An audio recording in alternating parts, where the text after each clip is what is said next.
Good morning.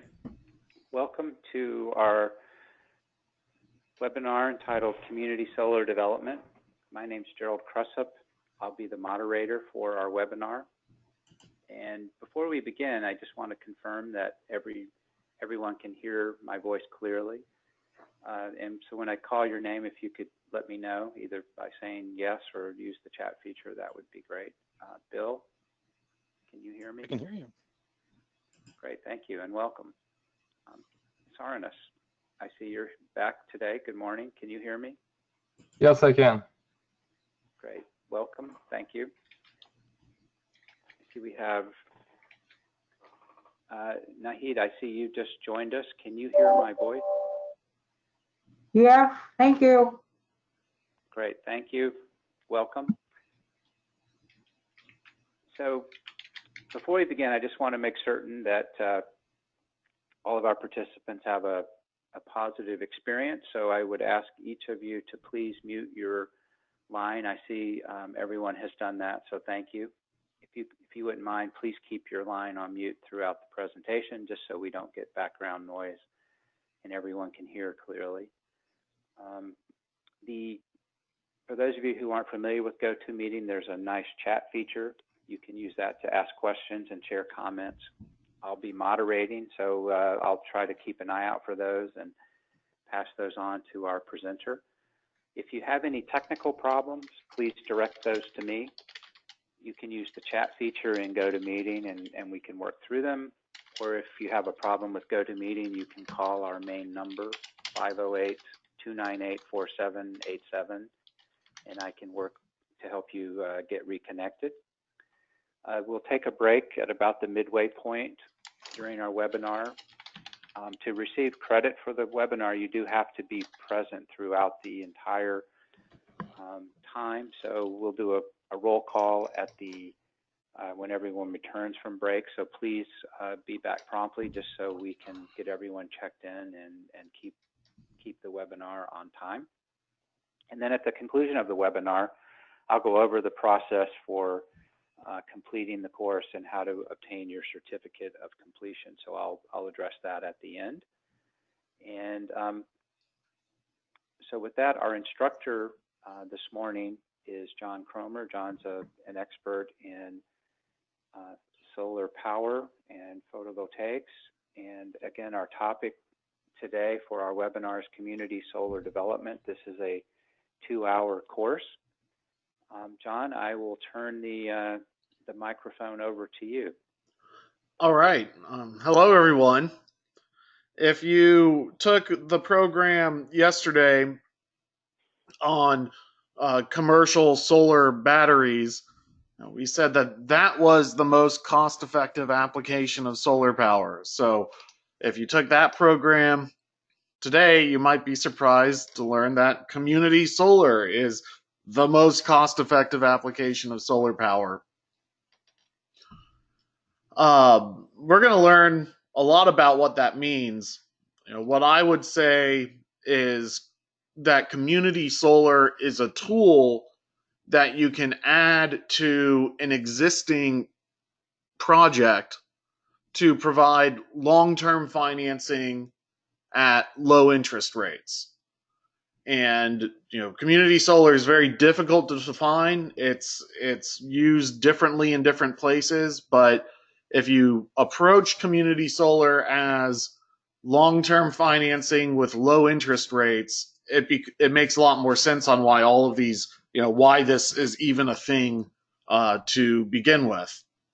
So what we're going to do today is decipher green energy transactions in general and other kinds of construction financing approaches, as well as explore some community solar case studies to encourage you to say, I don't just have to be a utility to set up a community solar program. There's public community solar. Why can there not be private community solar? Is particularly if you're planning a large project that might cost millions of dollars, you might want to make that project as profitable as possible, and long-term, low-interest financing usually will come into play of projects that get up into millions of dollars. So why do I say commercial solar peakers are the best and community solar is the best? Well, on the topic of private community solar development, you might say, well, I'm not going to do a $200 million utility scale solar farm, but commercial solar batteries have better paybacks than most other kinds of at least consumer owned solar projects, as well as better paybacks than many utility scale projects. And so adding a community solar layer to a large commercial solar battery project would result in the shortest term simple payback combined with very long-term low interest financing. That's the most profitable kind of project structure that really can be developed right now. And remember, what's nice about commercial solar batteries is their ability to generate at above retail electric rates. With a commercial solar battery, we're not trying to generate 100% of a facility's energy use. We might only be trying to generate 10% of a facility energy use, but we're deploying that energy at peak times, which by definition, peak energy is worth more than off-peak energy. Peak energy generates at a above retail price, whereas off-peak generates at a below retail price. Most commercial businesses have variable electric rates of some sort where they could do peak pricing or off-peak pricing. In our commercial battery class, we talked about kind of a small commercial battery project having an installation budget of around $150,000. I'd say that's kind of the base price for a cost-effective, good entry-level solar battery project. And one issue is, well, what about a site host who would accept the array? What benefit do you get as hosting the project? If you're not the investor who paid for it up front, if you're not the long-term community solar members who are taking some reward over the long run, if you're not making any money off the project, does the site host, maybe the site host does make money off the project, but let's assume for now that they don't. Let's assume the site host doesn't get anything monetarily out of the project at all. One thing they do pick up is backup power for the building if it's a commercial solar battery. So, maybe the value to the site host is that they get, on-site power generation to back up their business during grid outages, and they get that for free. That could be something incredibly valuable to them that they're also not having to take the financial risk for, just as the site host. So, potentially, this was I forget which, this is Hurricane Michael, and it blew through the state of Georgia, and like everyone in the state of Georgia lost their power, during this minor hurricane, and a lot of people lose power, especially in rural areas. That's kind of crazy to me that in rural areas in Mississippi, you can have perfectly fine electric power living inside a city, but then just go an hour and a half into the sticks and you're on some rural cooperative and there's customers that lose their power on a monthly basis. So we're not going to spend too much time talking about commercial solar batteries. We spent a lot of time talking about that yesterday, but some lessons learned is, maybe your community solar project really isn't a giant solar array. Maybe it's a small solar array and a giant battery, where you're helping a facility get good long-term financing for these very expensive assets. But the savings is resulting from the combination of the parts. I would say, if you're generating a small amount of above retail energy and it's a profitable project, versus generating, a whole bunch of energy that isn't very valuable and that's not a profitable project, I would get off of the 1-for-1 exchange of kilowatt hours for community solar participants and, the ultimate asset that they're being associated with. What we want, what we'll see in our interviews with participants throughout the day is that the participants want to see, local solar power projects, and they want to at least have the possibility of getting their money back over the life of the system. And so I think it is a good decision to, even if you're trying to develop a commercial, what we need are projects that have a large financing capability so that it's worth the time to getting a large group buy-in. And then we need those projects to be profitable. And so I'd say, right now, the community solar kind of mentality is we do a solar project that is one big giant solar array and everybody owns their little piece. And what I would say could be a better approach is, to do a smaller solar array and then add a battery, and that's a more valuable configuration. And so instead of people owning their own little individual slice of wattage, allowing them to group purchase into a more valuable solar system, that's not like you own 10 kilowatts of panels. It would be more like you own a part of, this system that's this valuable, and you get that much credit because of it. And another reason why commercial solar batteries are prime community solar targets is because you can find high demand charges, demand charges that are like $15 on up, you can find throughout the entire country.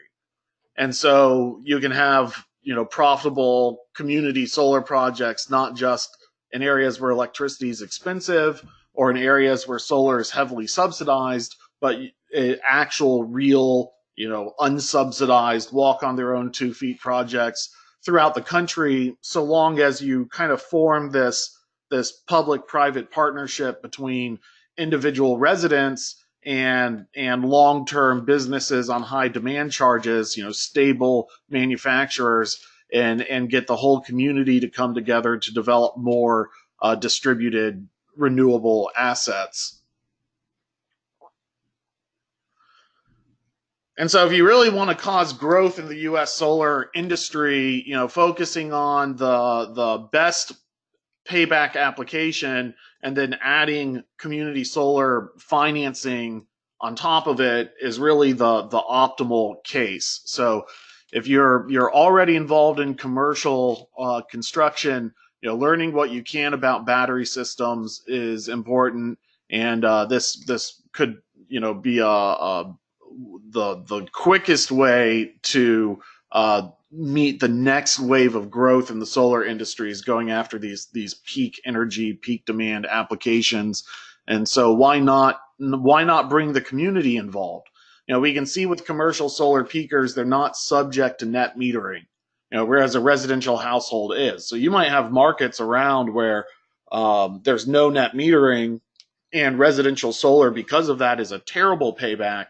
It would be better for someone who's going to spend $30,000 or $40,000 on a solar array to be able to buy a share of a commercial battery nearby, rather than put solar on their own rooftop.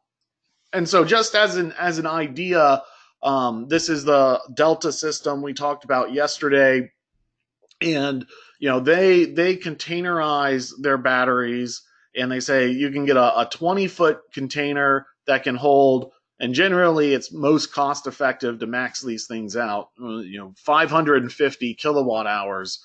And then their 40-foot container can hold, 1.64, not kilowatt hours, megawatt hours.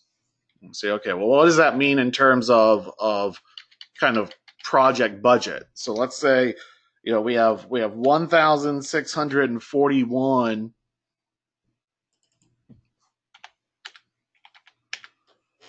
kilowatt hours in a 40-foot shipping container.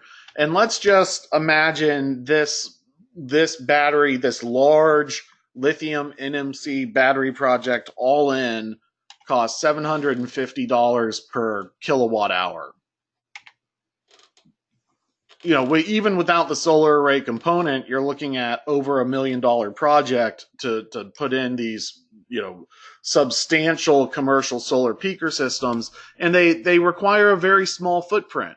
If you're a manufacturing facility and you can fit a 40-foot shipping container, right next to a point of interconnection, land that there, put the small solar array, wherever you want on site, through AC coupling, and now you have a small footprint that instead of needing a big open roof space, it just needs a little small roof space for the solar array, and then space alongside the building next to the electrical point of interconnection for a rather large and expensive battery. And now we're going to get into the community solar point of the discussion and kind of leave commercial solar behind. But another kind of very common design decision that really makes me cringe as someone who does design and installation is the majority solution for commercial racking in the solar industry. This is both of these systems, this racking system and this racking system, are made by the same manufacturer, Unirac. Unirac is one of the leading U.S. racking manufacturers, from residential up to utility scale. And when we selected this system, I think the building owner made a right choice. He knew his flat roof, that when it rains, the water doesn't make it to the drain. And so what he did not want is this solar array that the graphic's a little misleading. This is offset when it shouldn't be. These solar panels sit right on the roof deck, and he was very concerned about, puddles of water accumulating underneath the arrays, and that being a fire hazard. And in fact, it is a fire hazard. I'm rather shocked that I've yet to see pooling water issues make it into building code with commercial solar. But there's some of the Tesla Walmart fires, for example, were caused by loose connectors from these cables getting down into a puddle, and then that causes arc faults at the very least, potentially ground faults with the water, and then that results into cable damage and potentially enough heat to start burning a hole in the roof. And even though electrical systems have safety built in mind with ground fault detection and arc fault detection, electricity has a mind of its own, and ultimately we're putting a power source on the roof, and when it starts to fail, at least within that system, the power's going to go wherever it wants. Anyway, a little bit of a soapbox tangent, but the design decision we made was to select this slightly more expensive racking system that elevated the rack up off of the roof deck. And the thing is, if you elevate the rack, the amount of concrete you need to weigh it down just goes through the roof. And so what we did in this project is say, well, no, we're going to penetrate into the TPO roof, get a roofing contractor out there to flash and seal these pipe boots that are made for penetrating TPO roofs. And then the rest of the array is up on essentially heavy duty conduit support blocks. And what we learned here was that the concrete is primarily to avoid the array sliding across the roof. It has enough weight to keep the array on the roof, but tangential forces are what the concrete's for. Another thing I've learned recently is a lot of earthquake analysis is only looking at these tangential forces, which is a common reason to penetrate into the roof rather than have it be loose concrete. But what the earthquake analysis that I've seen, and I haven't looked too far into it, but this when I did my research, what it said is the vertical forces for earthquake analysis have in the past been considered negligible. And so they don't really give them a lot of due diligence. And so it very much concerns me when we're stacking all these concrete blocks that we have the fire hazard from the array on the puddles, and then we have potential loading hazards so that, earthquake comes around and these concrete blocks jump up and down and start hammering down on that building structure.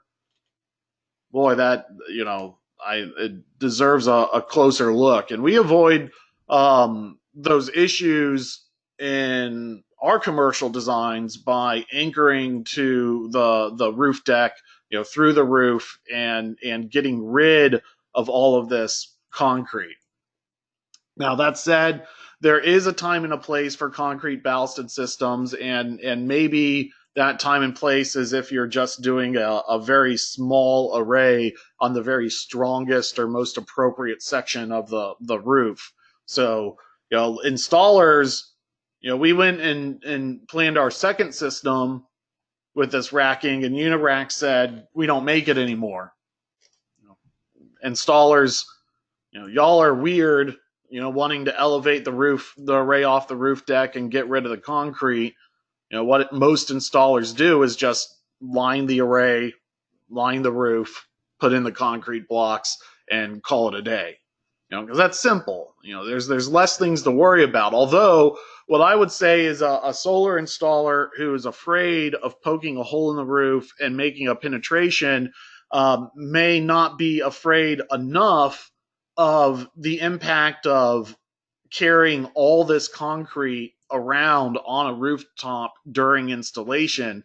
Not all roofs are durable enough to be heavy-duty construction sites, which is what your job site turns into when you have pallets and pallets and pallets and pallets and pallets of concrete blocks to unload.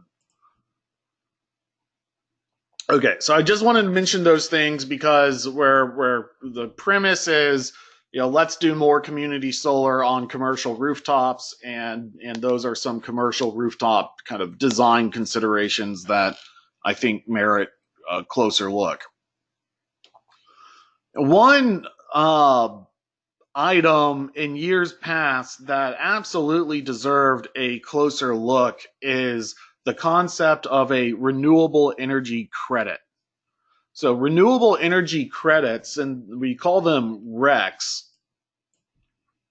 are basically how states have chosen to manage their cap and trade systems.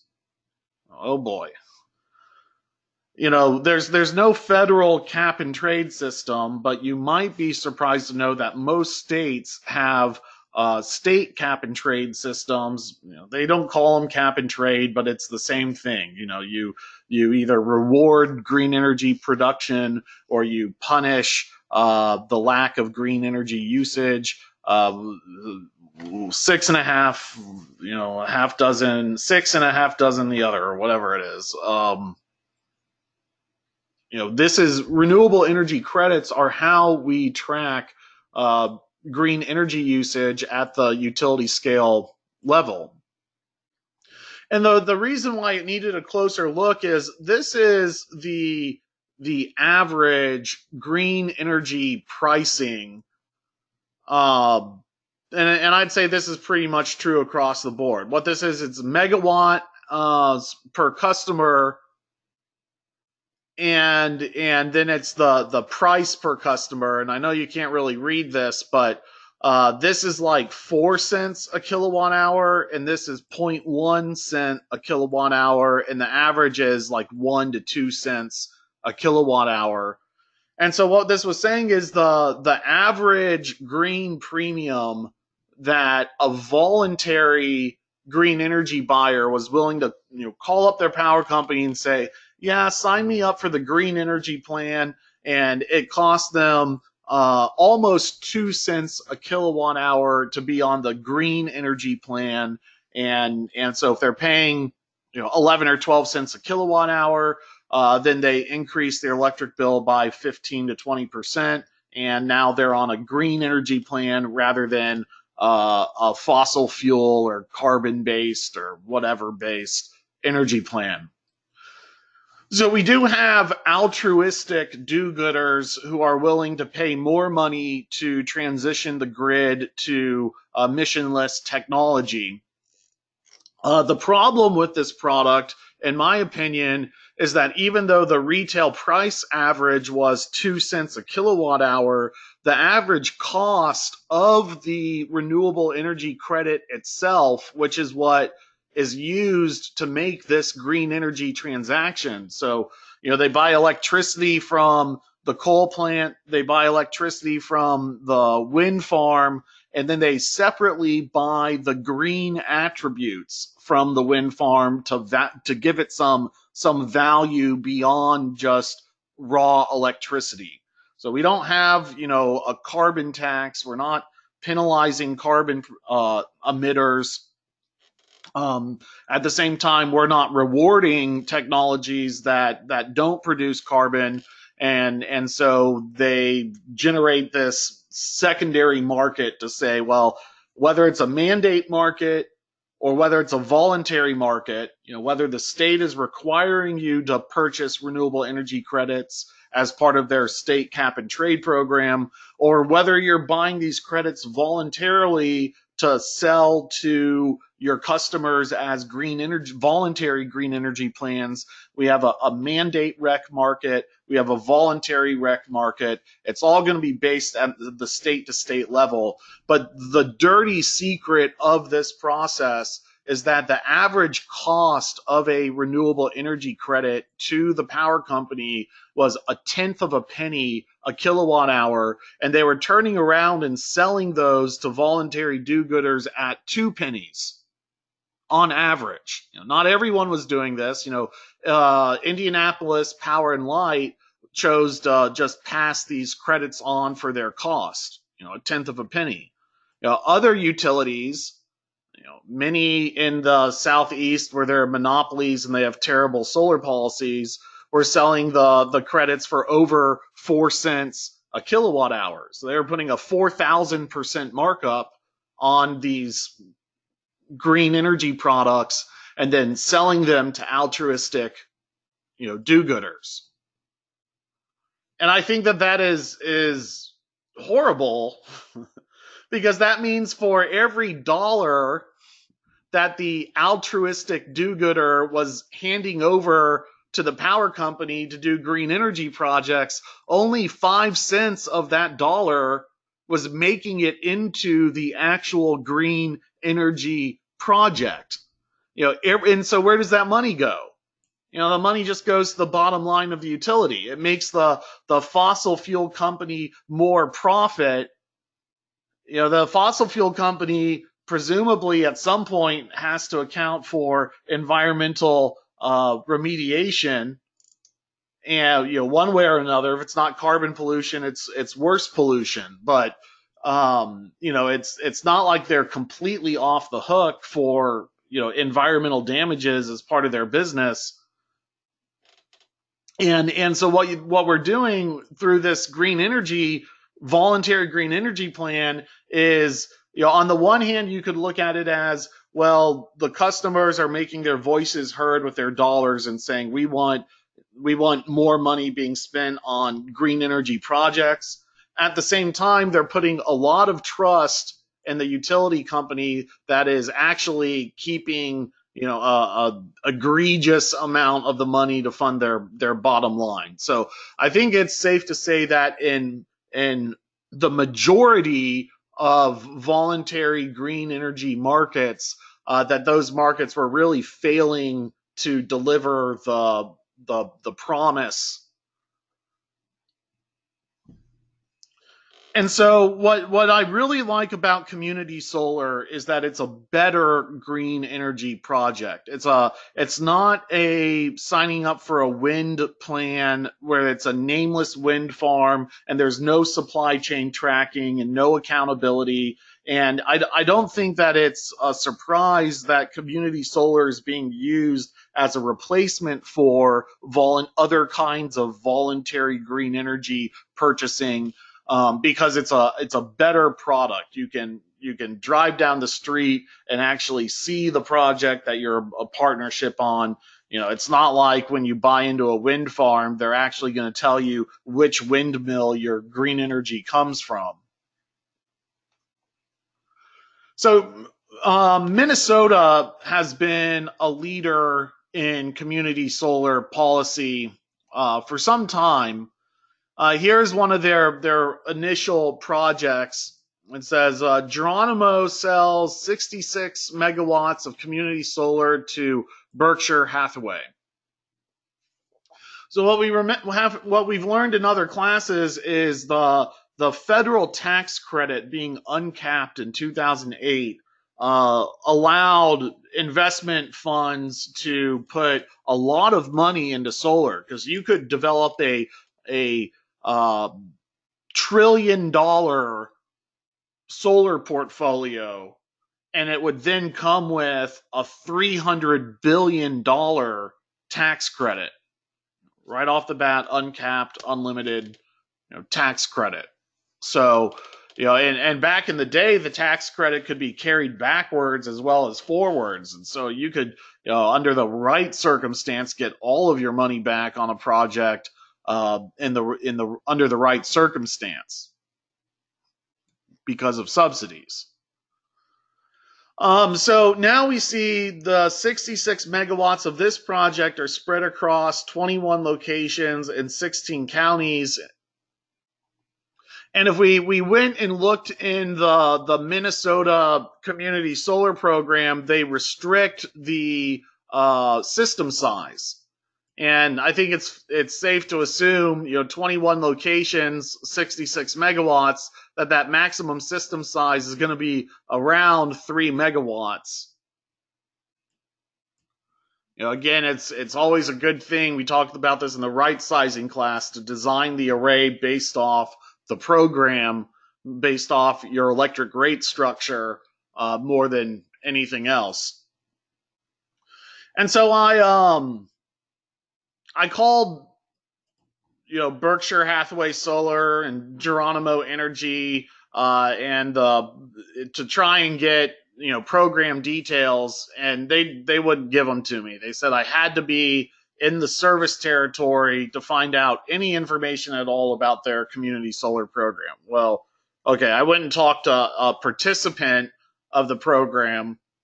Why are you participating in this program? To some extent, you are voluntarily purchasing, green energy, which is something that, maybe everybody should pay for, and not just voluntary, altruists.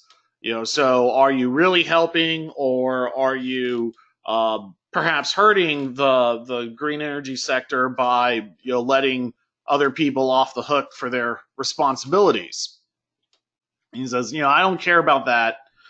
Basically, we can terminate if we move. If you abandon without cause, there's an early termination fee. Okay, so that makes sense. And he says, it only makes financial sense if the rate of regular energy increases faster than the rate increase in the solar garden. So he says, I may save $10,000 over 25 years, or I might just pay a little extra a month to offset my electric cars in a big house. So it's like, okay, well, that's a pretty big spectrum. So this is a participant in this program, and the participant is saying, I could save $10,000, or I could not save anything, and I might actually end up paying a little bit more money rather than saving anything at all. So, at the very least, you could say this is not the mindset of a sophisticated investor. And that comes and plays a role into the legal structuring of these projects. If you start to promise guaranteed returns and returns on investment percentages, you're selling a financial product rather than a community solar product, and you'll be subject to tougher regulation. So there's, to some extent, the lack of profitability in a community solar investment is a benefit in that it allows these products to be less regulated than traditional securities. So he mentioned there's a community solar rate, and then there's a regular rate, and that it's a hedge between he's opting into the community solar rate instead of his regular rate. And so he'll only save money if the community solar rate is less than the grid rate, and there's no opt-out clause unless you move out of the service territory. You can't just switch your plan after the fact. How much? Okay, so was the rate stabilization aspect an incentive for you? And he said, no, it's not much of a factor. Even if I was paying a little bit more, I still would have bought it because it's more local than the wind power plan. So this customer is saying, he never really liked the 100% wind voluntary plan. What he likes about community solar is that the project's right down the street, that he can see it and feel like he's involved in helping that project happen. So that localness is a technical advantage of solar power. You can put solar on a roof or in a field adjacent to a building. You can't do that with other power sources. And he says, look, if I'm just contributing to the acceleration of the growth in the solar industry, and it lets me feel like I have solar power, even though my home isn't ideal for it, that's what I want as a consumer product. That's why I'm purchasing it. I'm not purchasing it for the investment opportunity or the money saving opportunity. I'm purchasing it because I want to help the solar industry. I want to feel like I'm owning solar.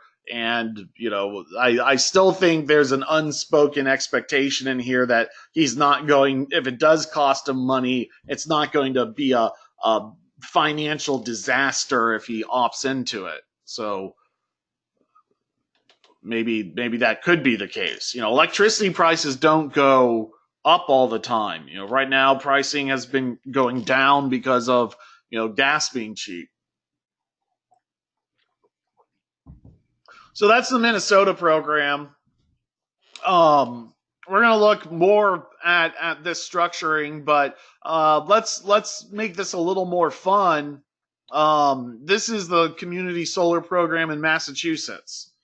So one of their vendors says, what's the sign-up fee? Sign-up fee is nothing. Okay, that check. All right, then what do you save? And what it says is you save 5 to 10% off your electric bill immediately. Does this mean that if I'm in Massachusetts and I call up a community solar vendor, then I save 5 to 10% on my electric bill? Yes. That's what this means. You can find community solar vendors in Massachusetts, call them up, switch to their plan, and they will discount your rate by 5 to 10% and sign you up for a 25-year contract. Well, that sounds very enticing for the participant. I have to take a step back and think, if I'm a utility in a competitive market, or if I'm a utility that might face deregulation down the road, what would be the value of locking in all of my customers to 25-year-long contracts? Would I, if allowed to, would I be able to take their current retail price of electricity, discount it by 5 to 10%, add a 2% increase, annual increase rider, and lock these customers into a 25-year contract? Maybe, maybe not. Depends on your state regulations, but it doesn't sound like a bad deal from the utility perspective, especially in a competitive market, to say, what's the value of locking in your customers for the long haul and giving them a discount? And that's kind of a funny phenomenon we see in other areas of grid regulation we'll talk about in a minute. So this in Massachusetts, it almost seems like a deal that's too good to be true. And the reason is, it is too good to be true. You know, what if we go into the Desire website and we go and we look at Massachusetts,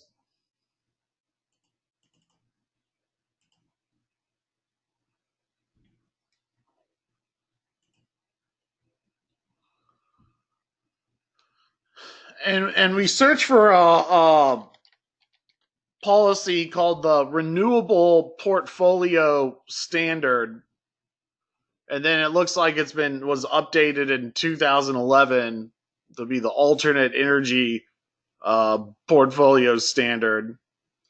And what this is a set of state goals that say, you know, hey, by 2020 we need to be 5% renewable, otherwise you pay a fee. And it's kind of, you know, maybe what is considered renewable credit. You know, that's allowing for, you know, some efficiency projects, some flywheel projects, you know, other solar thermal projects, you know, whatever. How these programs are implemented is that if you're a utility and you're not 5% green by 2020, you have to go to markets that sell these renewable energy credits and buy them. And so not all states, in fact, very few states have high valued solar renewable energy credits.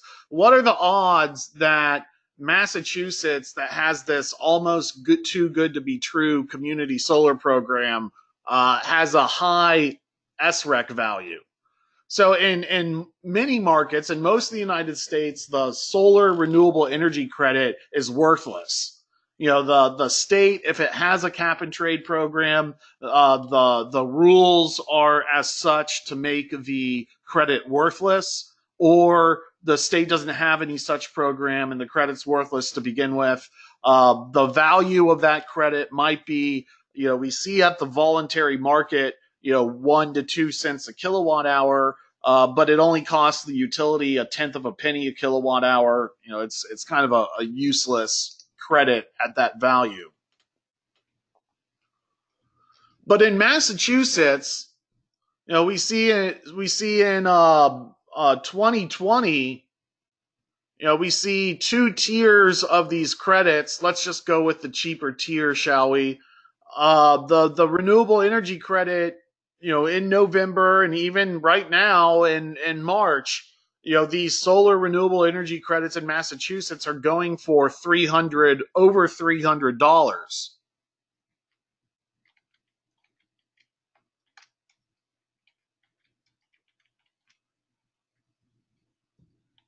So what does that mean?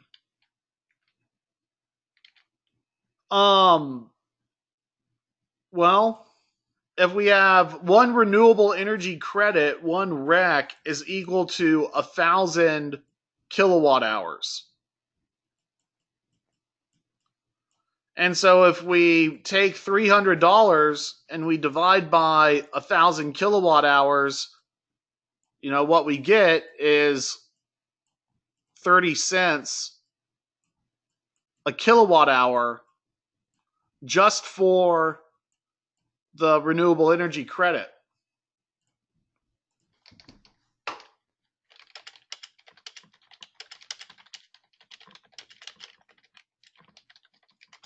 So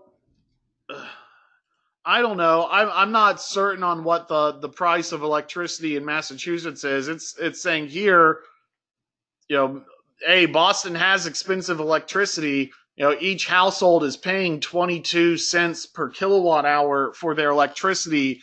The renewable attribute of solar electricity is worth 30 cents a kilowatt hour. It's worth 1.5 times the value of retail price of electricity in Boston. And so effectively, solar electricity in Boston is worth, let's say you got 30 cents for the production credit, and then you're generating at a utility scale rate of 6 or 7 cents and then selling it up the supply chain. You're still clearing above average electricity pricing for your solar project by a healthy margin by 50%. So, you can do a utility scale community solar project in Boston and have that project generate at 150% of the retail value of electricity as your contract. And so at that point, it's not on. Did I close my presentation slides? I think I did. Just give me 1 second.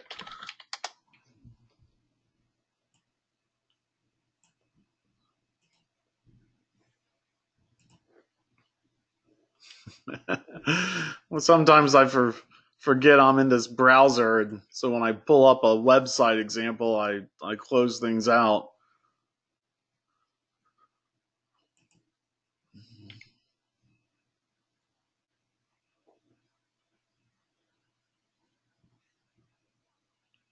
Just bear with me 1 second.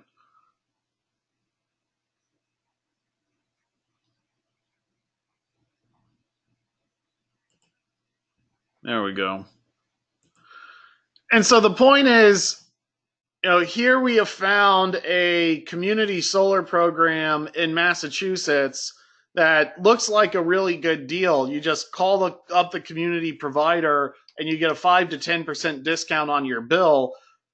They're taking your participation and using that enrollment to qualify for developing utility scale solar projects under Massachusetts Community Solar Program.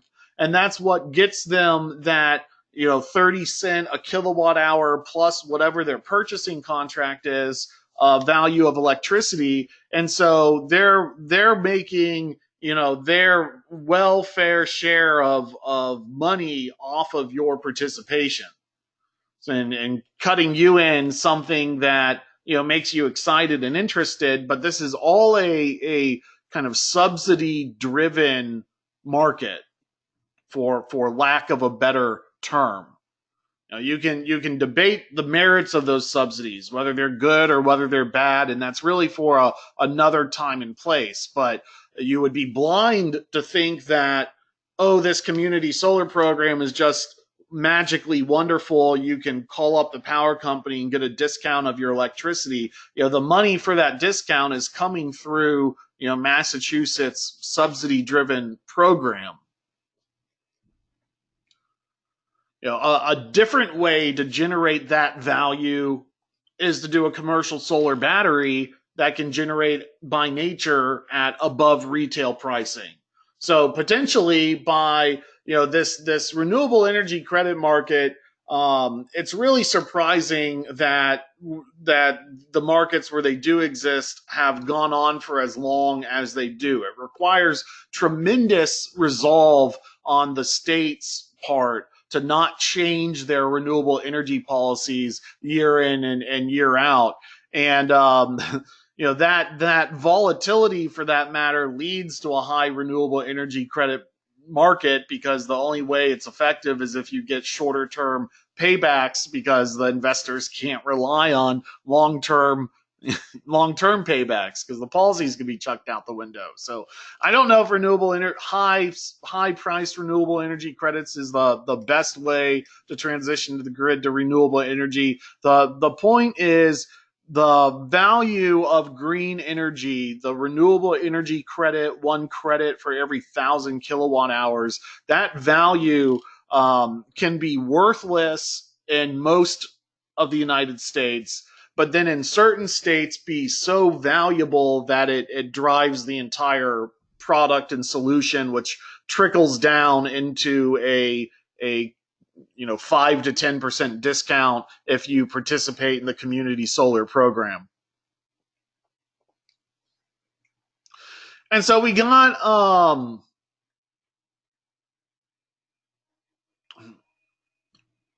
so the next so I guess we have a couple of different flavors of community solar. In Massachusetts, you can just pick up your phone and grab the discount. In Minnesota, you know, what's interesting about Minnesota's program is they've developed a similar program to Massachusetts. You call your power provider and enroll in the program, but they actually can increase your electricity price as part of that participation. And so in Minnesota, often these programs play out where there's a initial increase in your electricity price, but the rate is fixed over time, so that you pay more up front, but then down the road you start to pay a little bit less, and presumably it balances out in the end.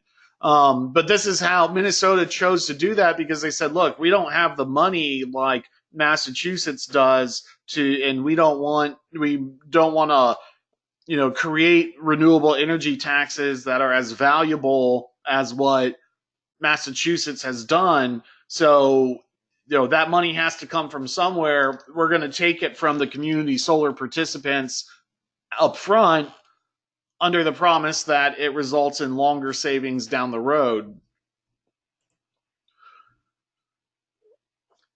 You know, Michigan has another interesting flavor of community solar. You know, they structure their program, they call them solar blocks. And a block of solar, in their increment, one block of solar is 500 watts. So you can buy, you know, a 500 watt share of a community solar project. And what's interesting about the Michigan model is they give you a couple of different options. You can pay a lump sum up front and own that 500 watts. So you pay the full amount of money up front and you get a credit on your bill.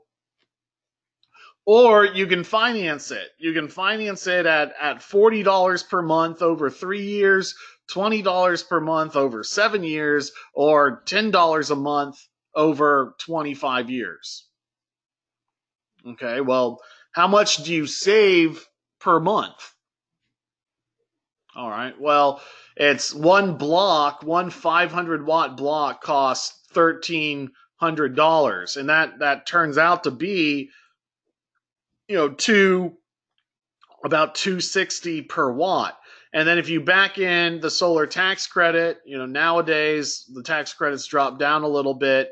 You know, that's going to equate into a project that might be, I don't know, around $340, $350 a watt. You know, kind of on the high end of the installation pricing range. But I don't know. It's not terribly far. You know, the average residential project is around $3 a watt. You know, you can get less than that. I mean, you can do a project for under $1 a watt if you know how to do electrical work. That's the name of the game. And you know, what's the savings from that? Well, the savings are however much a 500 watt panel generates, credited right off your bill. So it's almost like a true net metered credit. So a 500 watt panel produces about 52 kilowatt hours per month. So if we went with the $10 per month subscription plan, you know, basically that $10 per month means we're buying the solar block electricity at 19 cents a kilowatt hour, and the price of electricity in Michigan is 15 cents a kilowatt hour. So if you choose to purchase the $10 per month subscription in Michigan's community solar program, you are effectively increasing the price of electricity from from 15 cents a kilowatt hour up to 19 cents a kilowatt hour. So you're increasing your price of electricity rather substantially, but it's only confined to a $10 a month purchase. So that's where utilities are playing like we're a giant entity, and we can play this numbers game where if enough customers are, they're basically viewing this $10 a month as a maybe a $2 or $3 a month charitable donation towards the cost of developing the solar project. So that's very much back in line with kind of the old school voluntary wind plan, except you gain the promise of knowing where your money actually went. So yeah, I'm spending an extra $10 a month on my electric bill, and it's only saving me, $6 a month, but it's part of that community solar project. So that's kind of fun. Now, whether or not so anyway, that's how that plays out. Now, what I like about Michigan's plan is that it accommodates both kind of the environmental altruists who might take the financing options, and none of these options are going to end up with the customer saving money, but what it's doing is providing the utility with enough revenue to support the project financing. Often these community solar programs will sign up their subscribers ahead of time and then use leverage those commitments to better secure their financing. But what's also interesting is that you can treat it like owning a 500 watt solar panel at $3.40 a watt. So if you wanted to give if you wanted to actually make a rate of return on this project, I guess how would you do that? How would you determine what this is? Well, we can kind of to estimate it here. I guess I didn't put it in the slides, but look, let's just assume we're at, ignore the tax credit stuff. We've bought into this solar array at $2.60 a watt, and we know in Michigan, one watt of solar produces about 1.3 kilowatt hours a year. Maybe a little bit more if it's a tracking array or something like that, but I don't think these are. And then let's just assume you get a full net metered credit, which is 15 cents.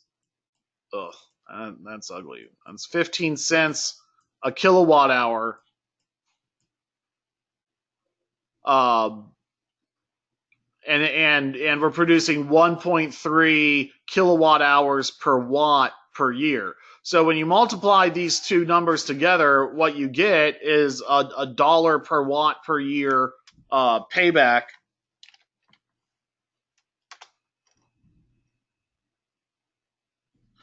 And so we got 1.3 kilowatt hours per watt per year. This is a number you can get from PV Watts.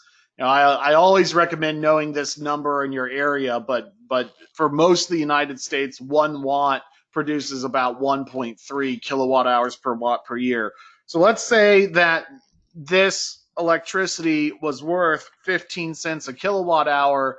The solar array is paying back just under 20 cents per watt per year. So at $2.60 a watt, and we're just under 20 cents per watt per year. If you go with the cash upfront option in Michigan, you can get a 13 to 14 year payback. And so what's nice about that is Michigan says, you can go with, the lump sum plan and get a 14-year payback. And in that sense, the co-op is kind of competing with solar installers. So they're going to say, look, we're going to lose the money to solar installers either way. So we're going to develop a competitive product where we can be the solar installer and we control the economics so that, the customer gets a good payback, but it's not a payback that puts us out of business. Or they give customer financing options where that kind of just turn it into more of an altruistic purchase at a smaller financial commitment. So it really is a structure for everyone, where you either have a subscription model where you're paying a series of cash payments over the course of the month, or it's an upfront payment where you're making a payment upfront and then getting a reward for the duration of the program.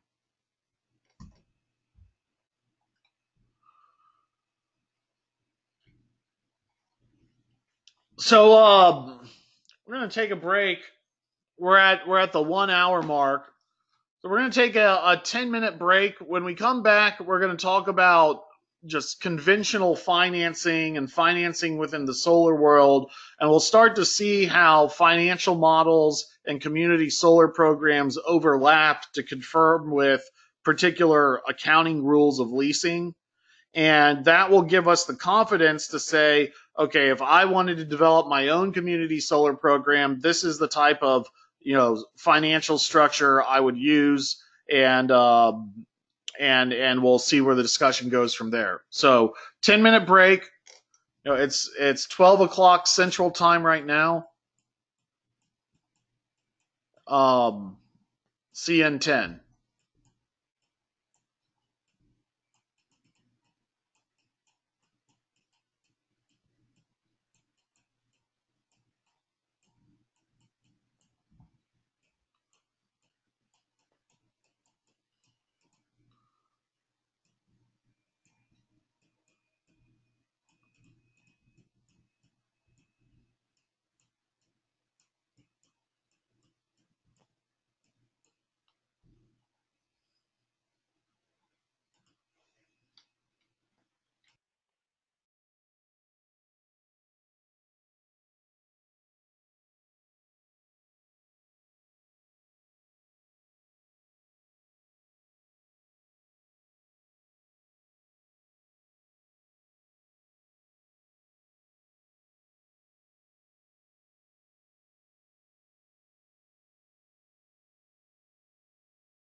Hi, welcome back. This is Gerald.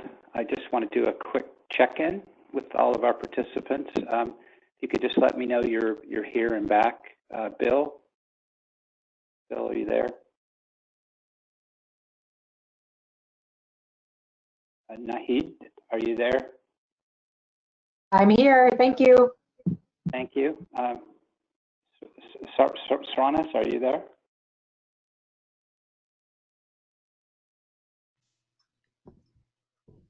Great. Okay. John, I'll turn it back over to you. Yes, I'm back. All right, sounds good.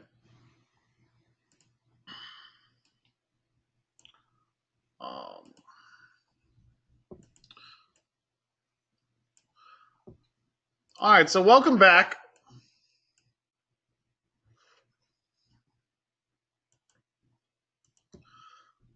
We've been talking about some case studies. Now let's talk a minute about leasing versus owning.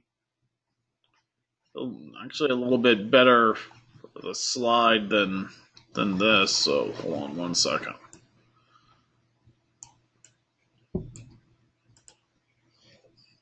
I haven't taught this program in a while. A little rusty, but kind of the general rule to follow with financing versus ownership is just like in any other kind of application. Financing adds cost, and so to get the greatest return on your investment is paying cash up front, and that's going to result in the largest return. But why do people lease or purchase? Well, it's because solar is very expensive, and potentially there's the promise that your loan payments are going to be less than what you save on your electric bill.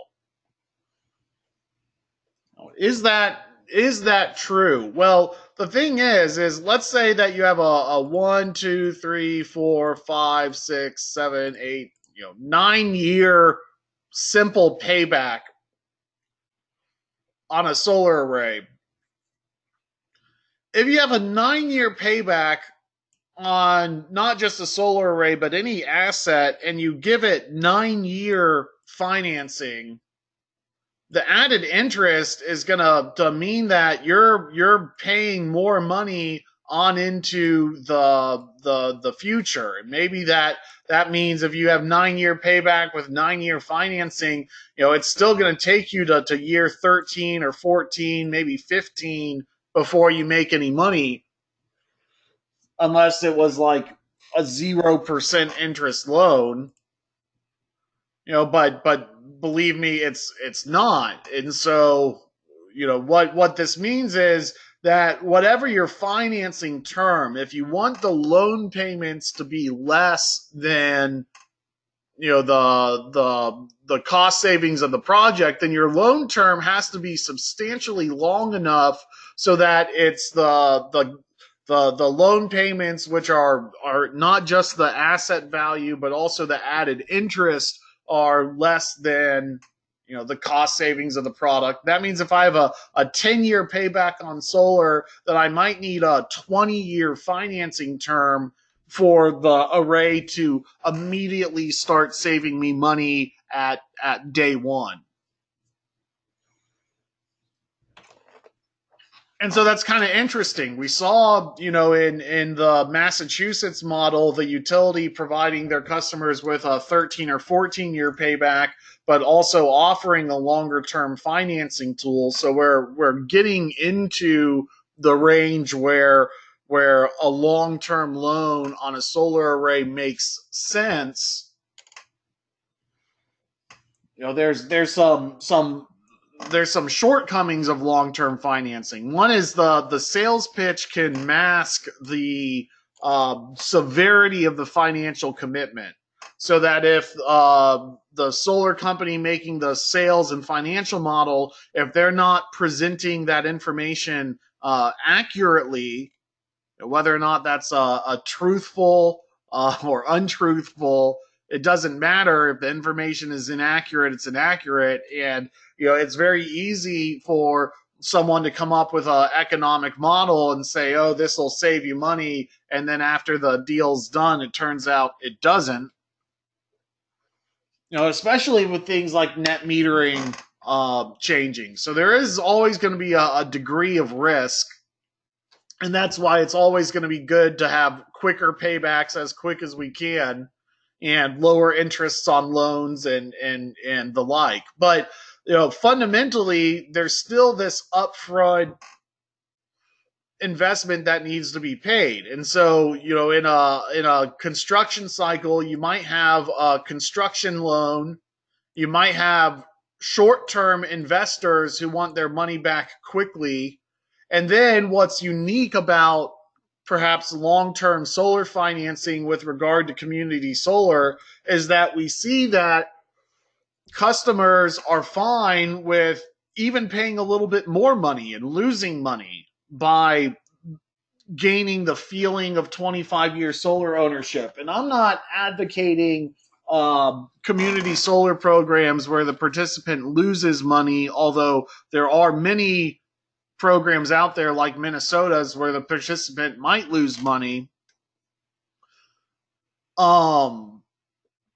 But what's interesting about a 25-year loan where all you do is get your money back at the end of the loan is we might as well just call that a 0% interest 25-year loan. And so if you can get if your project is financed with either short-term construction loans and maybe you have a long-term investor who's willing to cover and put up the risk of the project cost, but isn't thrilled with the idea of putting out all of their capital on the line for, a decade and not seeing their money returned to them for at least that long term, instead of having one entity take on all that risk and financing that risk at a more than a 0% interest rate, maybe a 3 or 4% interest rate, whatever, that project financer has a vested interest in offloading as much of the project as they can onto longer term investors, especially long-term investors who, in this unique case, don't require any substantial return on investment to participate in the program. And so what I would say is if any solar project financing works for a single, long-term investment entity, adding a community solar layer on top of that allows them to cash out to a longer-term, lower interest investor and make more money or get out sooner. So if you're supposed to be paying the bank 4% interest for 10 years and instead you can cash out and find a loan that's 0% interest for 25 years, that's going to add profitability to the project. If you're making an upfront investment and paying cash out of pocket and you're normally not going to see your return 10 years down the line, what you need to unlock that is long-term, to unlock the savings today, you need long-term low interest financing. So as long as the project is large enough to justify the effort involved, converting a large solar or large solar battery project into a community solar project, at the bare minimum, it provides the investor of the project the ability to cash out earlier and reduce their risk based on the percentage of how successful the enrollment of the program is. And the most sophisticated community solar companies are going to line up those long-term participants before the project even starts. And so, after the project is complete and commissioned, you have this financing opportunity to convert, short-term higher interest loans into long-term lower interest community solar participants.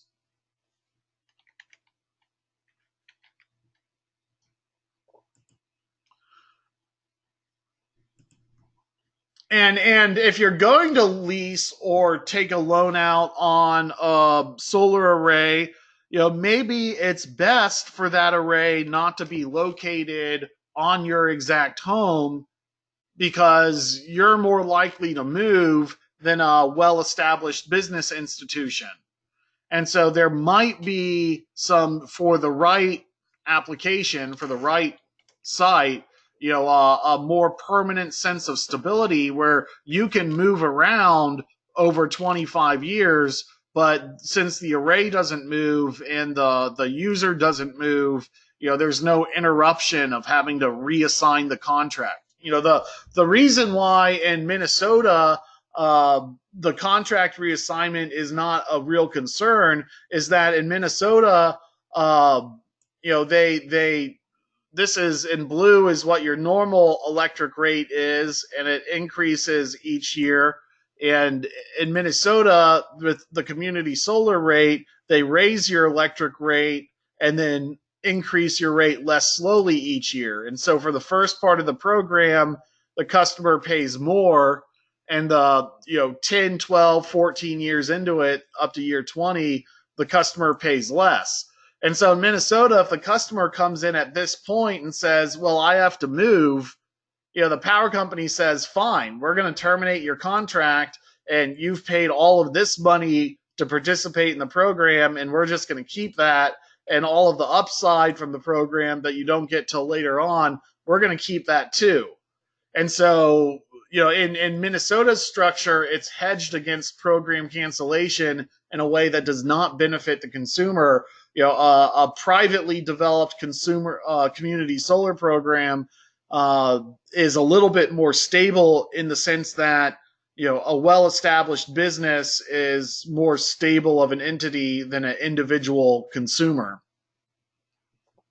And so maybe community solar offers a way for customers to participate in contributions towards solar without being needing to qualify for a loan, or maybe even if they have good credit, it's a good opportunity for them to have someone else take care of the array maintenance and ensure better system maintenance than it just being out on their own. So if you wanted to chop up your solar array or chop up your battery bank and sell individual shares to individual persons, how do you avoid that being like an S corporation or a financial security for that matter? Well, leases operate under these same principles. There's differences between operating leases and capital leases, and different rules that different kinds of leases have to abide by to differentiate, to keep track of who is the real owner of the asset. And so there's an operating lease, and the general rules are an operating lease cannot be for the full life of the asset. It can only be up to 80% of the life of the asset. The lease provider is responsible for the insurance and maintenance. So, if you want a community solar program where the participant is the one who is the owner, what we're seeing here is the lease. One question is who's paying for the insurance and who's paying for the maintenance. So we see in the operating lease, the provider of the lease is governing those decisions. A lease can be a little bit more flexible than a power purchase agreement. So you could have the cost of the lease, the payment for the lease, be tied to use of the equipment, which is a service agreement, or you could simplify it and do a fixed monthly fee more akin to, say, like an annuity. So, in the Michigan model, you buy 500 watts and they take the production of the total array, they divide it out into 500 watt increments, and then they credit your bill according to what the array actually produced that month. There's no reason for it to be that complicated. You could tie it to a fixed monthly lease payment. This is considered a behind the meter electricity sale, which is not governed by FERC.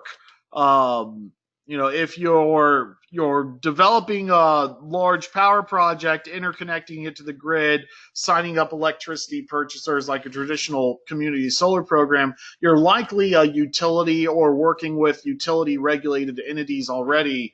But keeping the transactions behind the meter gives you a lower level of regulation. And then the tenant, the participant, does not need to put any money down, and the lease provider claims the tax credit. So, what could this be?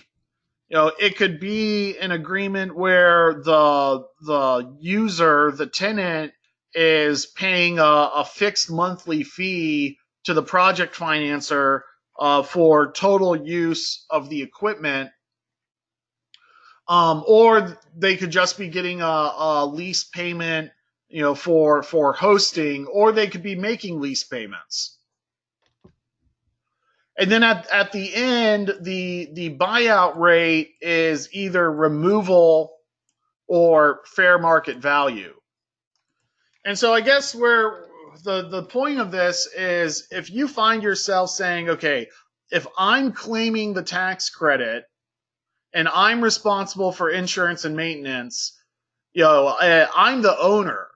And so if I'm the owner and I'm not the tenant, I'm not the user of the asset, then I can, my community solar program, for me to claim the tax credit and for me to prevent my community solar members from having a right to the property for insurance and maintenance, I would want to structure my community solar program as an operating lease. However, what if I'm a developer and I don't have a tax appetite? I can't use the tax credit because I'm developing a multi-million-dollar project and I'm not personally able to claim the few $100,000 in tax incentives that come with it. Instead, I might want to have my community solar participants be members of the community who are putting in a lot of money and doing it in part for the tax credit, leveraging the financial success of your community solar participants, at which case I would not want an operating lease because I'd want to transfer the tax credit to the other participants. And that's a question of ownership. So whoever claims the tax credit is the owner of the system. Now, there's a rare exception, which is if the tenant of the system is not the owner of the system but can use the tax credit. The tax credit can be transferred to them, provided that the right rules are followed. But that's too advanced for this program. A capital lease is the opposite of a solar lease, and a capital lease is really, in all intents and purposes, it's really a loan. The reason why it's really a loan and not a lease is because the end user gets the asset at the end for a token exchange, something that's not linked to the true asset value of the system. So whenever you have a leasing term that is like, oh, and at the end of the lease you can buy the system for $1, that's really a loan. In that case, the tenant is the owner of the system, so they're responsible for insurance and maintenance, and they're claiming the depreciation and the tax credits. And so what I would say is if you were thinking about building a community solar project, let's say you're a governmental entity and you have the spot and the need for a large solar array and a battery bank, but you're not a tax-paying entity and you want to attract community solar, but you know you're not going to do it with just individuals, you would go and seek corporate partners who can benefit from things like the publicity of sponsoring the array, as well as the tax incentives and depreciation incentives.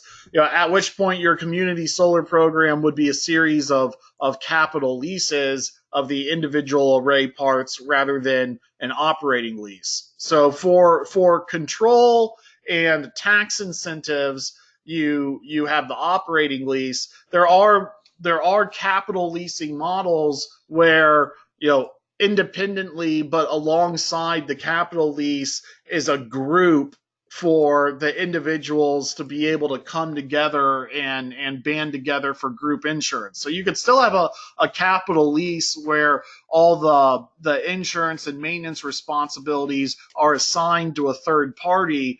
The difference is, whoever's claiming the tax credit, whoever's claiming the depreciation is the one calling the shots. So, that's the difference between having a loan up to 100% of the asset life.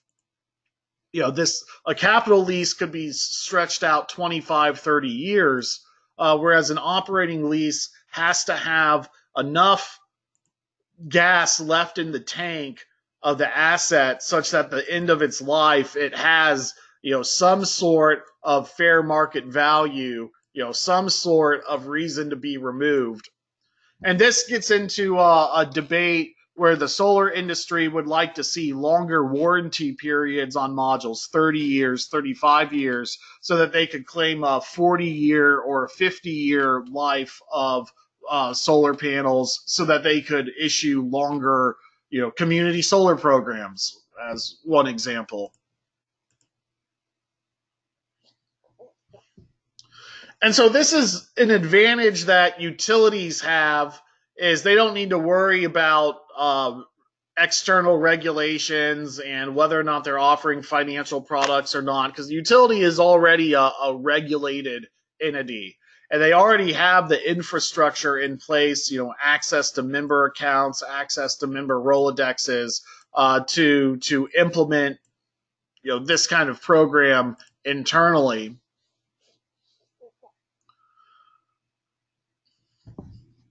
One thing that you gain with a utility is trust. As much as we might grumble about our electric bill, when the power goes out, we trust our utility is working on fixing the power. When we get our electric bill, we trust that the utility is not manipulating the electric bills, and that what we see on the bill is what we get on the bill.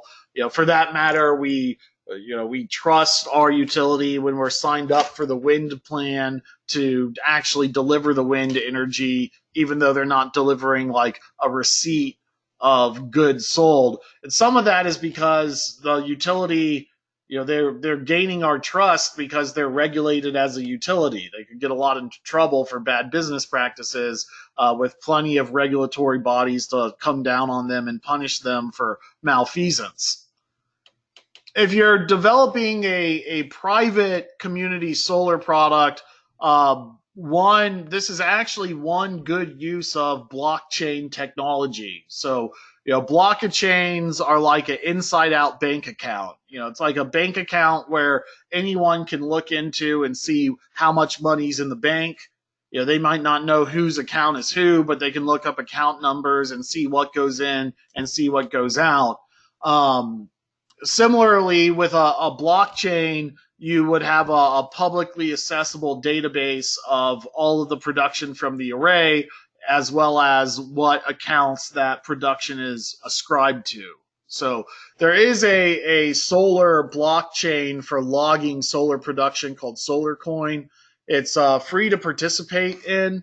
I haven't played around with it too terribly much. I was looking more into it back when blockchain was a little bit more in vogue. But if you're in the spirit of setting up your own community solar platform, just know that there is accounting software out there that can be automated to divide up production into individual accounts, so that individuals can say, well, hey, how many kilowatt hours credit am I getting? If the utility's providing the program, they're not going to second guess it. If you create your own private community solar program, how do you deal with customer support of that process? And one is online accounting, and you can even use blockchain so that you don't have to vouch for the security of the accounting system.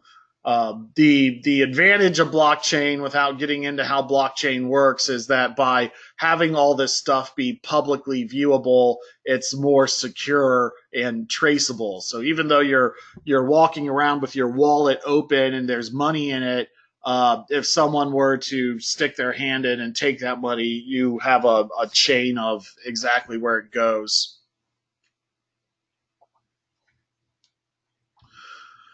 Okay, so let's get back into modeling our own community solar program. Let's say we have a solar array that's either all the electricity is being sold to the grid under a feed-in tariff, or it's a net metered array, or a zero outflow array. It's just making money off demand charges.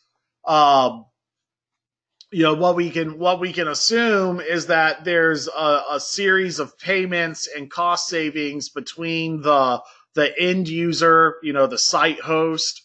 And right now we're assuming the site host and the project sponsor are the same entity, but they actually might be, it might be the prime sponsor who has a separate agreement somewhere with the site host. Maybe they say, let me put this array on your building. It's not going to cost you any money, and it's going to provide you with backup power during a power outage.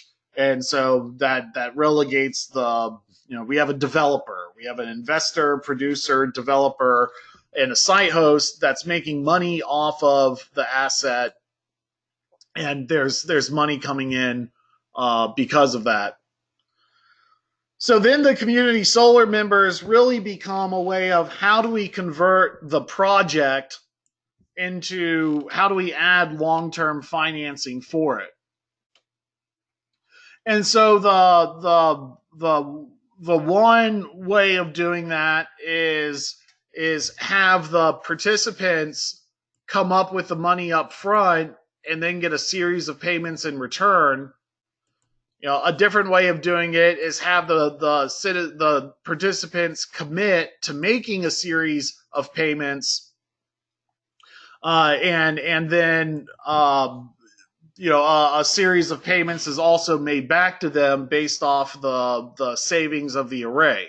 So this is kind of like what we see in the Minnesota model, where a series of payments are being made to the customer, and a commitment of payments are being made by the customer at the same time. In other community solar models, like the Michigan model, we saw the opportunity for the customer to make one upfront payment and then receive a series of payments in return. Keep in mind that this side of the equation is at a lower interest rate than that side of the equation. So any participation in this side of the model is making this side of the model more profitable.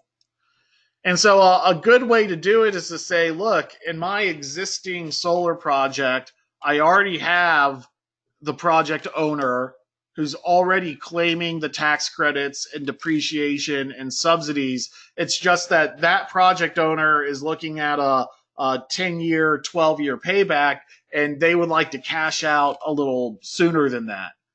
So they're looking at a 10-year, 11-year payback, and most of their returns coming at year 20 to 25. And I say, well, I'd like to liquidate. And so they turn around and say, okay, well, you community solar participant, give me some money up front, and I'll make you a series of payments in return. that are based off the series of payments, the savings that the project is generating. So how would you do that?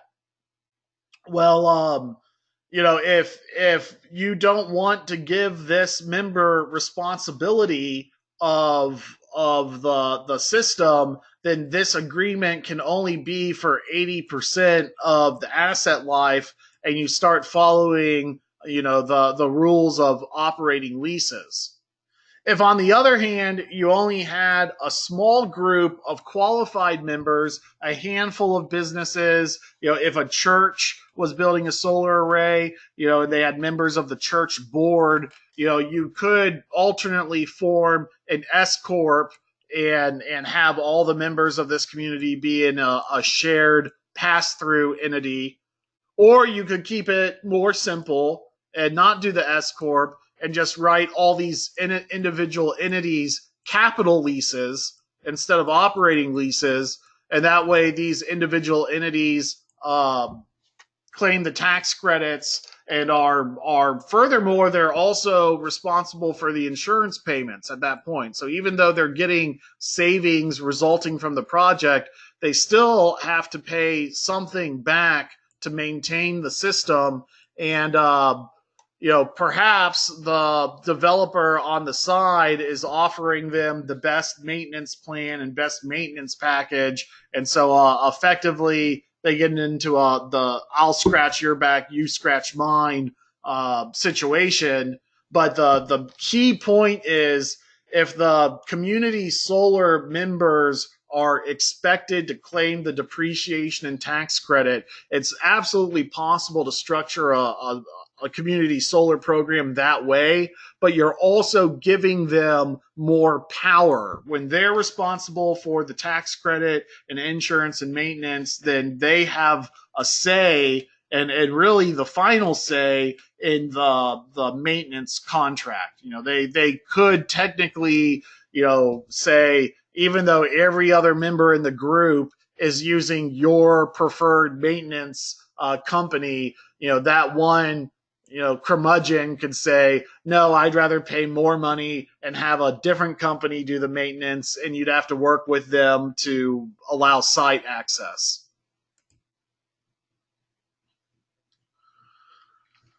So we talked about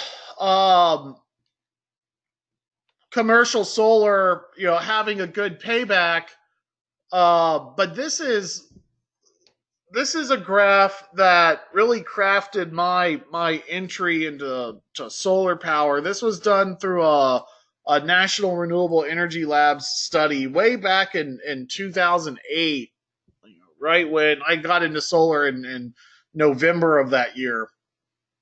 And what it says is, look, not just for solar, but for any energy efficient device, for it to have any market success, it really needs a 10-year payback or less. And in fact, if you have an LED light bulb and you're looking at an incandescent light bulb, what it says is, if you can buy that LED light bulb and within 6 months get all of your money back, everyone's going to go out and buy LED light bulbs. But if it takes you a year to get your money back, maybe 70 to 75% of people who say, hey, that's a really good idea, are actually going to go out and do it. And if it takes 2 years to get all your money back, that brings us down to 40 to 60%, depending on whether it's a retrofit or new construction. What they're saying is new construction, they have a tendency to cheap out to get the total project cost down. And so it's payback requirements for new construction are, I'm not sure I agree with this today, but anyway, that's what their study concluded. And so we see that every single year that's added on to simple payback, it goes down, and solar is kind of hanging out in this 10 to 15 year mark, and particularly with residential net metering, that goalpost is subject to being moved forward or back just on changes in net metering policy, just on changes in the tax credit, just on changes in the rate structure of the customer. Whereas we're seeing possibilities of commercial solar batteries kick into this 8 to 9 year payback range, and that says that as a retrofit market, maybe 10 to 11% of customers who are interested in commercial solar batteries will go for it at a payback that's less than 10 years. And that sounds really, really dismal, except that consumer-owned solar is only, say, 1% of our grid. And so, so we can actually grow in particular, the commercial solar market could grow, tenfold or more, maybe even 30 or 40-fold, because it's the smallest market segment, through the use of commercial solar batteries. And then, given that we can get into this under 10-year mark, if we call 80%, if we call the array life 25 years and we call it, our community solar program is going to last 20 years and it's going to be an operating lease, that creates an opportunity for the cost savings of the system to be less than the loan payments of the long-term community solar participants. So that's how we kind of milk the opportunity for all it's worth to say, hey, the next big phase of unsubsidized growth in the solar market would be driving the commercial flat roof market up to 10% market saturation, and we can use community solar financing as a means to that end. As far as financial modeling software goes, Energy Toolbase is one that you would want to use for this. What impressed me about Energy Toolbase is that I used to make my own cash flow models that looked like this in Excel based on the engineering economics classes I took as a college student decades ago. So I looked at Energy Toolbase, I was like, all right, whoever's made this software went through some engineering economics classes, because they model depreciation accurately. A lot of solar installers do not model depreciation accurately. The difference between doing a post-tax flow and pre-tax flow analysis. You have to remember, every dollar in profit, every dollar you save off your electric bill is a dollar in profit that you're effectively making. And so that gets subject to state taxes, and depreciation is, we see an accelerated depreciation model here. Depreciation is an after-tax effect. And so if you're modeling depreciation, you have to model all of the tax effect of the revenue stream and not just the depreciation portion of it. Otherwise, you're going to grossly overstate your project profitability. But Energy Toolbase makes cash flow models that are clean enough and transparent enough and accurate enough to make a CFO happy. It also zooms way in on things like battery case use and demand charge management to accurately model what your demand savings are going to be. Let's run through a payback calculation. This is assuming a 30% federal tax credit. You take the annual production of the array and the value of that production, and divide your project price plus the tax credit impact by the value that the array generates to get your simple payback.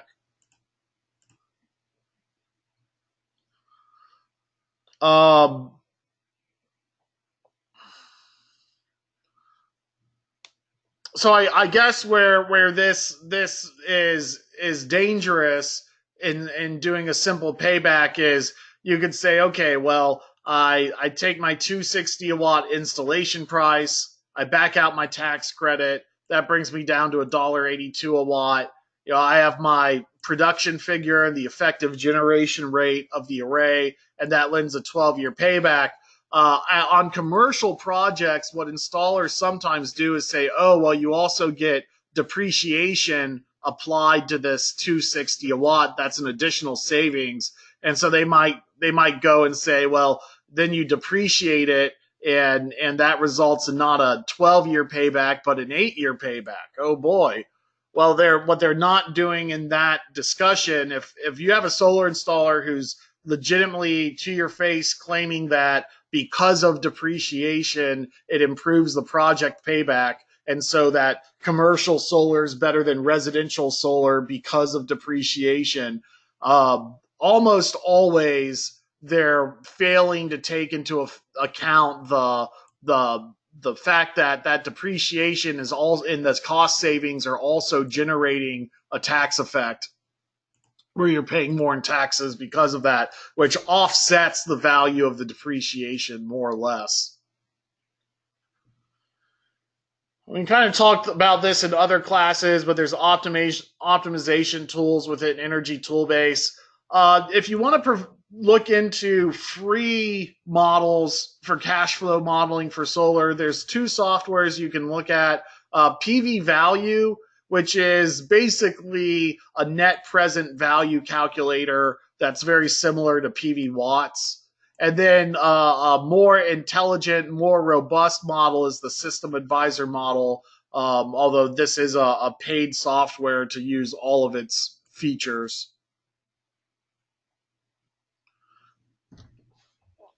And then the last, we're kind of bringing this in to the home stretch here. But the other way to, let's say you locate a community solar project on a large commercial facility, and it's mostly a battery project, but it's also a solar project, and you've by structuring the payments between the community project developer and the community participants, regardless of it's the participant paying a whole bunch of money up front and then receiving a series of payments over time, or whether it's the participant just handing $10 a month over to the project to say, let's support solar. What we have is, a base load of a facility, and then we have some peak load. And in this case, we're modeling the solar array to turn this kind of plateau into a morning peak and an afternoon peak. And then on a substantial energy overhaul, kind of the next step would be, okay, how far down these peaks in terms of my battery capacity can I get while still having a profitable project? And so maybe the battery is sized to shave off the morning peak and the evening peak, but not get quite down to the base load. And so my battery needs to have that much daily storage capacity, and the solar array is providing, midday demand management. And so we're generating a substantial amount of this demand electricity. And how far into this curve you get is really a function of your electric rate structure. But so then we've taken this 11 or 12-year payback, and we've added community solar participation on top, which effectively gives us 20 to 25-year low interest financing. The last step in optimizing the system profit is recognizing that the difference between what you're being billed for your maximum demand and that anything that's underneath that new maximum demand level, all this empty space is the cheapest electricity around.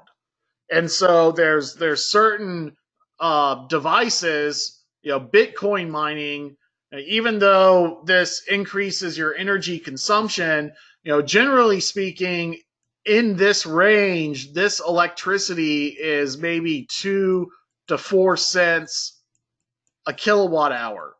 and the rest of the bill is being calculated based off this demand charge. And so this empty space is access to the cheapest electricity in the United States. And so the next step in facilities development is, how do we reduce our peak consumption? But you could also say, how do we increase our off-peak consumption? And one answer to that is fill in this empty space with Bitcoin mining, which is a way of converting electricity into money. And it only works if you have dirt cheap electricity. But again, this is the cheapest electricity in the United States. That's the filling in these valleys here.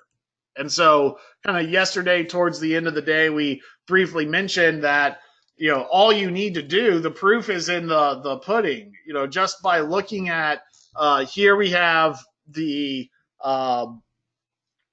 most expensive demand charges in Illinois around Murfreesboro, and there's a cryptocurrency facility in Murfreesboro taking advantage of the fact that you can buy your energy at 2 or 3 cents a kilowatt hour, provided that energy is not being used at demand times. So, with a little bit of elbow grease, if you're looking in your community and you're saying, man, we have terrible solar policy, there's no solar market here, we don't have net metering, we don't have this policy or that policy, we don't have good renewable energy credit values, how am I ever going to develop a solar project in my area?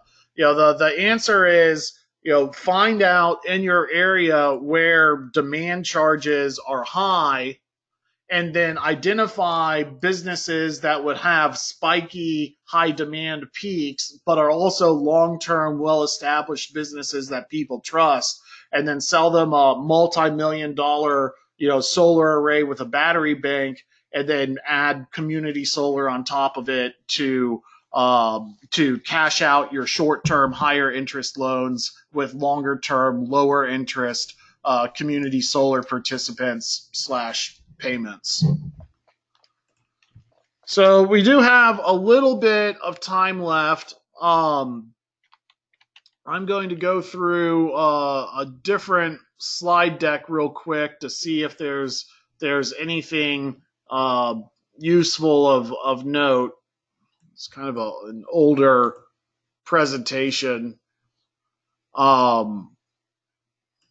The definition of community solar, it's a shared renewable arrangement which allows multiple customers to combine investments to provide renewable power and or financial benefit. So even the solar industry is saying, hey, look, not all community solar participants are doing this for financially motivated reasons. In fact, once you start delivering returns on investments that are substantial, it would become a financially regulated product. So, perhaps there is wisdom in dividing out your participation to a low enough common denominator that the participants are looking at their payments as more like 20-year low interest loans themselves to see the project come out of the ground.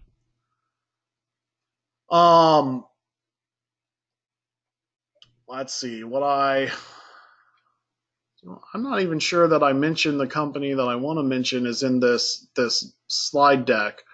You can use service panel monitoring around individual circuits to actually, tie in the homeowner's consumption into your community solar program. Or the individual array circuits or inverter output circuits for that matter.